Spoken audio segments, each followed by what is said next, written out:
भगवत गीता में 2 श्लोक बड़े प्यारे हैं, वैसे तो सभी, पर जो विषय चल रहा है उस संदर्भ में। दूसरा अध्याय 52वां और 53वां श्लोक। आप मेरे साथ बोलना दोनों श्लोक, एक चरण मैं बोलूंगा, आप दोहराना। यदा ते मोहकलिलं यदा ते मोहकलिलं बुद्धिव्यतिर्तरिष्यसि बुद्धिव्यतिर्तरिष्यसि तदा गन्तासि निर्वेदम् तदा गन्तासि निर्वेदम् श्रोतव्यस्य श्रुतस्य च श्रोतव्यस्य श्रुतस्य च श्रुति विप्रतिपन्ना ते श्रुति विप्रतिपन्ना ते यदा स्थास्यति निश्चलः यदा स्थास्यति निश्चलः समाधावचला बुद्धि समाभावचला बुद्धि तदा योगमवाप्स्यसि तदा योगमवाप्स्यसि। इन 2 श्लोकों में भगवान अर्जुन को ये बताते हैं, यदा ते मोह कलिलम माने जिस समय तेरी बुद्धि मोह रूपी दलदल से भली भांति पार हो जाएगी, तो उसी समय अर्जुन तू देखे हुए और सुने हुए संसारिक भोगों से उपराम हो जाएगा। तदा गंतासी निर्वेदम, निर्वेद का अर्थ होता है वैराग्य, वैराग्य आ जाएगा, उपरति हो जाएगी। तदा गंतासी निर्वेदम श्रोतव्यस्य श्रुतस्य च, देखे हुए और सुने हुए सब से उपराम हो जाएगा, वैराग्य को प्राप्त हो जाएगा। एक बात तो ये बताई, और दूसरी बात बताई श्रुति विप्रतिपन्नाते यदा स्थास्यति निश्चलः, माने अनुभवहीन ज्ञान का त्याग कर दो। अनुभवहीन ज्ञान का त्याग मतलब, कई लोग ज्ञान की बातें करते हैं, ब्रह्म सत्य जगत मिथ्या, पर चाय न मिले, आइसक्रीम न मिले, बर्गर और पिज़्ज़ा न मिले तो उनको तकलीफ हो जाती है, पेप्सी न मिले तो उनको तकलीफ हो जाती है, बढ़िया ड्रेस न मिले तो दुखी हो जाते हैं, परेशान हो जाते हैं। हमको प्रेस किए हुए कपड़े नहीं मिले, हमको भोजन बढ़िया नहीं मिला, हमको स्वादिष्ट सब्जी नहीं मिली, हमको नाश्ता अच्छा नहीं मिला। भगवान कहते हैं अनुभवहीन ज्ञान का त्याग कर दो। ये दोनों प्रकार के मोह बाधक हैं। शास्त्रीय मोह के कारण साधक द्वैत अद्वैत आदि मतभेदों में उलझ जाता है और उनके खंडन मंडन में लग जाता है, ऐसी नहीं ऐसी बात है, ऐसी नहीं ऐसी बात है। कईयों को मैंने देखा है, किताबें पढ़ पढ़ के आके तर्क करते हैं। ये अनुभवहीन ज्ञान किस काम का, शब्द किस काम के। महात्मा गांधी जी बोलते थे, अढीमण ज्ञान करता आचरण अधोड़ श्रेष्ठ छे। गांधी जी का वचन। प्रकाश करना सूर्य का स्वभाव है, सुगंध देना पुष्प का स्वभाव है, उसी प्रकार सेवा और साधना करना ये सेवक का और साधक का स्वभाव होता है। और सेवा साधना करने की भावना उसी में उत्पन्न होती है जो अपनी प्रसन्नता के लिए वस्तु अवस्था या अनुकूल परिस्थिति की खोज नहीं करता। सेवा की भावना उसी में उत्पन्न होगी, और ऐसे सेवक की वृत्ति बिना किसी प्रयत्न के जल प्रवाह के समान सेव्य की ओर ही बहेगी, भोगों की तरफ उसकी वृत्ति जाएगी ही नहीं। स्वार्थ का अंत हो जाएगा, परमार्थ के फूल खिलेंगे, स्वार्थ का एकदम खात्मा हो जाएगा। सेवक के हृदय से, ऐसे साधक के हृदय से संसार के क्रियाजन्य सुख की वासना और दास्ता मिट जाती है, ऐसी उसको ऊंचाई प्राप्त हो जाती है। और सेवा करने वाले, साधना करने वाले जो सेवक साधक होते हैं वो 2 प्रकार के होते हैं। एक तो गंगा की तरह जन समाज में लहराते हैं, माने लोग भी उनको जानते हैं कि हाँ भाई ये सेवा करते हैं, इन्होंने ये सेवा की है। और दूसरे होते हैं हिमालय की तरह अचल होकर मूक सेवा करते हैं, गुप्त सेवा कर लेते हैं।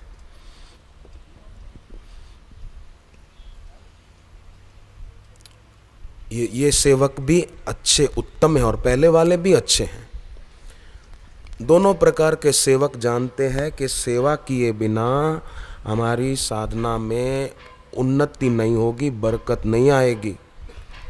सूरत के साधक कई क्या करते हैं कि पुराने अंक ऋषि प्रसाद के अंदर अंदर साधकों से कलेक्शन करके रेलवे स्टेशन पर आने जाने वाले रेल यात्रियों को बांट देते निःशुल्क, क्योंकि जानते हैं सच्चे सेवक की सेवा से भिन्न सभी साधन वो संसार को जीवित रखते हैं, राग को, माना राग को, आसक्ति को जीवित रखते हैं।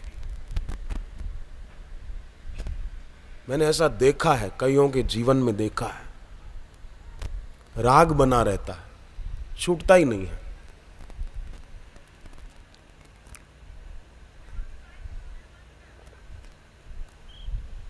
इसके बिना नहीं चलेगा, उसके बिना नहीं चले, राग बना रहता है।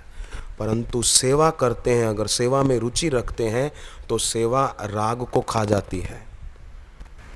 और ऐसे सेवक साधक तो सेव्य को, गुरु को प्यार करते हैं, परंतु गुरु ऐसे शिष्य को प्यार करते हैं, गुरु ऐसे शिष्य को याद करते हैं जिसमें कोई कामना नहीं होती, कोई वासना नहीं होती।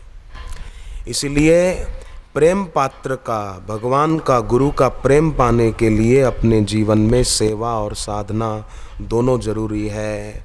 और कोई सोचे भाई मेरे पास तो पैसा नहीं है, मेरे पास तो कोई बाह्य वस्तुएं नहीं है, मैं सेवा कैसे करूं? कुछ हो तो सेवा करूं ना। तो भाई मेरे, बहने, ध्यान देना, सेवा करने के लिए केवल बाह्य वस्तुओं की आवश्यकता नहीं है। बाह्य वस्तुओं के संगठन से तो पुण्य कर्म होता है, ध्यान देना बहुत। बाह्य वस्तुओं के संगठन से, उससे तो क्या होता है कि भाई पुण्य कर्म होता है। और साधारण लोग वस्तुओं के संगठन से होने वाली प्रवृत्ति को ही सेवा मानते हैं। बस हमने पैसों की सेवा कर ली, हमने ये है जरूर, अच्छी बात है, करना चाहिए। भगवान ने धन दिया है तो अच्छे काम में लगाना चाहिए। मूंजी की पूंजी अच्छे काम में नहीं लगती। मूंजी की पूंजी वो तो संग्रह में ही लगती है और फिर मर जाते हैं छोड़कर। एक महात्मा बोलते थे कि वो लोग बड़े त्यागी हैं जो कंजूस होते हैं, बड़े त्यागी हैं, साधारण त्यागी नहीं, बहुत बड़े त्यागी हैं। कैसे? बोले अपना पैसा इधर उधर जमा करके सेट करके रखते हैं, अच्छे काम में लगाते नहीं। तो क्या होता है, जब मरते हैं तो सब यहीं छोड़कर जाते हैं। कितने बड़े त्यागी हैं, सब छोड़ के चले जाते हैं। साधारण त्यागी नहीं है, महात्यागी है, सब छोड़ के चले जाते हैं। उससे तो वो अच्छे कि जो सत्कर्म में मानते हैं, सेवा में मानते हैं।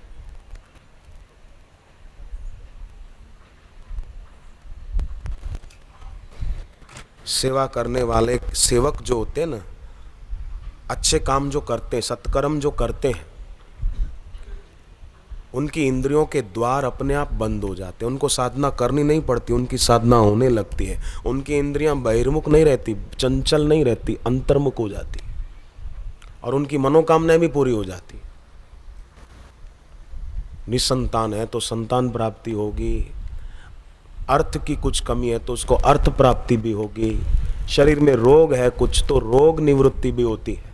ऐसा मैंने देखा है, कईयों के जीवन में देखा है, सुनी सुनाई बात नहीं कह रहा हूं।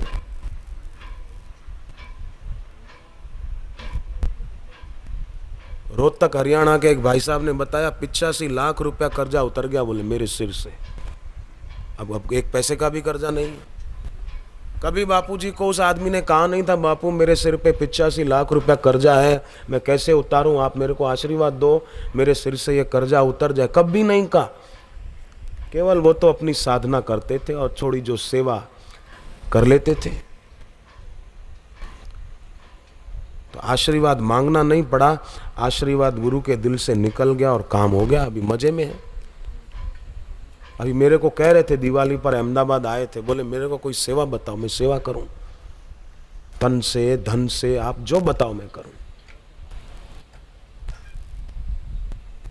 तो कितनी अच्छी बात है।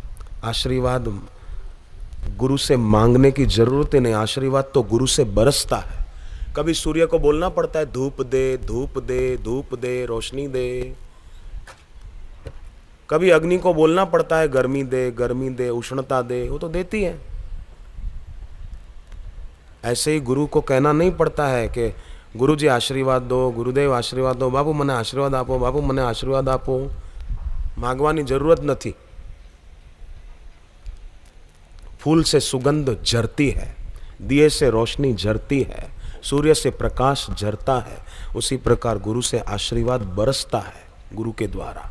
मांग, ये आशीर्वाद ही है। और वशिष्ठ जी क्या कहते हैं राम जी को कि हे राम, मेरा आशीर्वाद यही है। क्या आशीर्वाद है?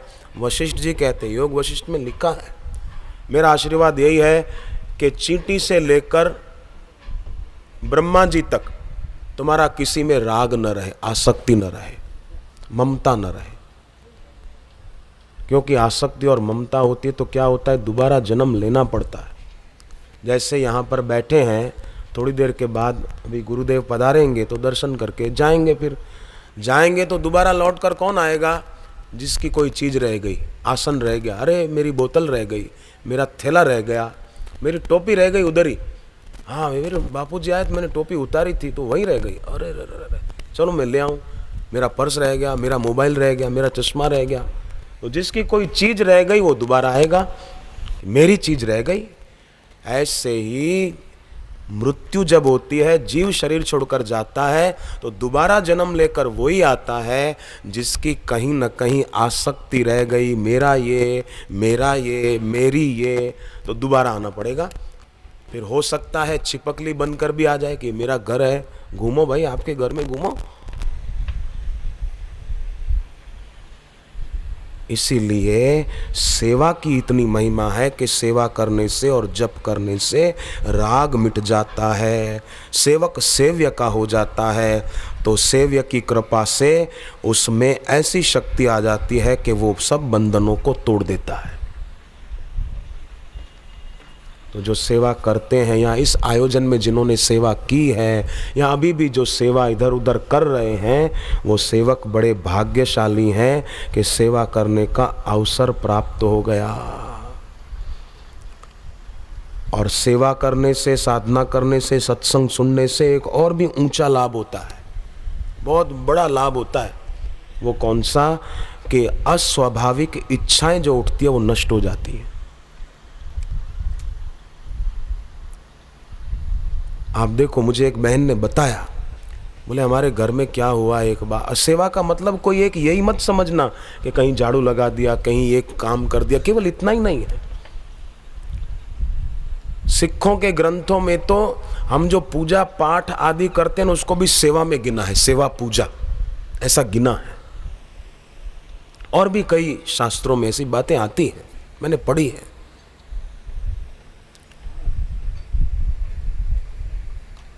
मुझे एक बहन ने बताया दिल्ली में कि मेरे जेठ और जेठानी मेरे को रोकते थे, सत्संग में नहीं जाने देते थे।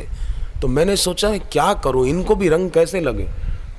तो एक दिन श्री आशा रामायण का पाठ कर रही थी तो उसमें एक पंक्ति आई, करने लगी लक्ष्मी नर्तन, किया भाई का दिल परिवर्तन। ये जब मैंने पंक्ति पढ़ी तो मैंने सोचा कि, यानी उस बहन ने जिसने मुझे बताया, तो बोले मैंने सोचा कि मैं तो इसी का 108 बार रोज जप करूं तो मेरे जेठ जेठानी का भी दिल परिवर्तित हो जाएगा और वो मेरे को रोकेंगे नहीं। तो उसने शुरू कर दिया, रोज 108 बार बोलती, करने लगी लक्ष्मी नर्तन, किया भाई का दिल परिवर्तन, करने लगी लक्ष्मी नर्तन, किया भाई का दिल परिवर्तन, करने लगी लक्ष्मी नर्तन, किया भाई का दिल परिवर्तन।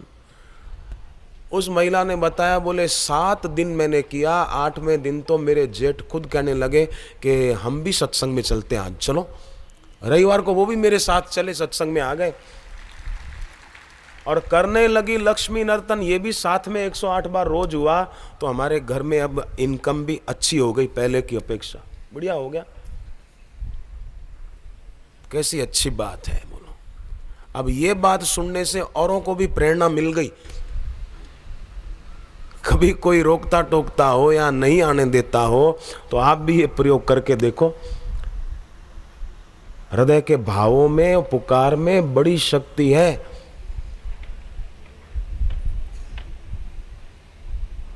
बस निराश नहीं होना, बस इतना ही करना है। हमारे हिस्से जो आता है हम कर डालें। मैं फिर से कहूं, कई लोग बाद में आए कि घर में अनुपयोगी चीजें नकारात्मक ऊर्जा को उत्पन्न करती है, और नकारात्मक ऊर्जा सुख शांति और समृद्धि के अनुकूल नहीं है, प्रतिकूल है। जैसे मस्तिष्क में नकारात्मकवादी विचार वो उन्नति में बाधक है, ऐसे ही घर में ये भी बाधक है। तो नकारात्मक अनावश्यक चीजें कौन कौन सी? जैसे कि पुराने वस्त्र, फटे हुए पुराने, या पहनते नहीं है, अब बहुत समय होगा पर पड़े हैं, तो इससे नुकसान होता है। उपहार में मिली हुई चीजें जो किसी काम की नहीं, खाली पड़ी हैं, जैसे शील्ड आदि पुराने, बरसों पुराने पड़े हैं, शोकेस में जमा के रख दिए, ये नकारात्मक ऊर्जा को उत्पन्न करते हैं। पुराने अखबार, पस्ती पड़ी है, पुरानी किताबें, पढ़ाई की नोटबुकें आदि वो पड़ी हैं, ये अशुभ है। टूटे हुए खिलौने, पुरानी टूटी फूटी कुर्सियां या बर्तन या तो और कोई ऐसे सामान वो पड़ा है स्टोर रूम में, रजाइयाँ, कंबल पुराने, पुरानी कैसेटें, पहले सुनते थे फिल्मों के गीत या पहले फिल्में देखते थे तो वो सीडी या वीडियो या वो कैसेटें डिस्को म्यूजिक की, पॉप म्यूजिक, वो पड़ी, सुनते तो नहीं, पड़ी है तो उसको निकाल दो। ये नकारात्मक ऊर्जा को उत्पन्न करते हैं। नई मिक्सी खरीद कर ले आए तो पुरानी पड़ी है, अरे क्यों पड़ी है? बोले अब काम में नहीं है। तो काम में नहीं है तो निकाल दो भैया, बेच दो या फेंक दो, घर में क्यों रखो, पड़ी है बस। पर फिर भी अगर किसी को ये चीजें रखने का शौक हो, अगर किसी को शौक हो अगर, तो घर में अगर ये चीजें रखनी हो ना, तो दक्षिण और पश्चिम के बीच के कोने में रख दो। उसको बोलते हैं नैऋत्य कोण। वहां ये चीजें पड़ी रहे तो इतना घाटा नहीं होगा। पर गुरुदेव की तस्वीर, देवी देवताओं की तस्वीर हो तो घर में लगी हो। एक्टरों की, क्रिकेटरों की और बॉक्सरों की तस्वीरें नकारात्मक ऊर्जा उत्पन्न करेगी, पर गुरुदेव की, हनुमान जी की और देवी देवताओं की तस्वीरें वो सकारात्मक ऊर्जा उत्पन्न करेगी। आपका नजरिया भी पॉजिटिव हो जाएगा, आप हर काम में सफल हो जाएंगे।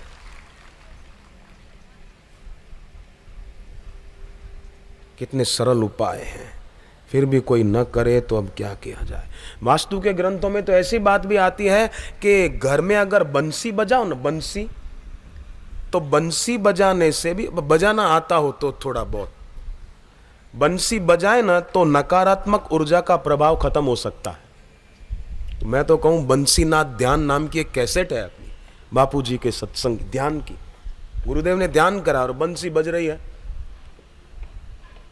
वो घर में बजाओ थोड़ी देर, तो आपको ध्यान का भी आनंद आएगा, बापूजी के शब्द भी कान में पड़ेंगे और बंसी की धुन घर में गूंजेगी, नकारात्मक ऊर्जा को खत्म करेगी। ऐसा मैंने वास्तु के ग्रंथों में पढ़ा है। और बंसीनाथ ध्यान अभी भी आप थोड़ा सुन के देखो, आपको अच्छा लगेगा। धुन अच्छी लगती है, शास्त्रीय संगीत अच्छा लगता है, सकारात्मक ऊर्जा को बनाता है, नकारात्मक ऊर्जा को खत्म करता है। और गुरुदेव की ध्यान की है ही, कई साधकों के घर में होगी, चलाओ, सुनो उसको।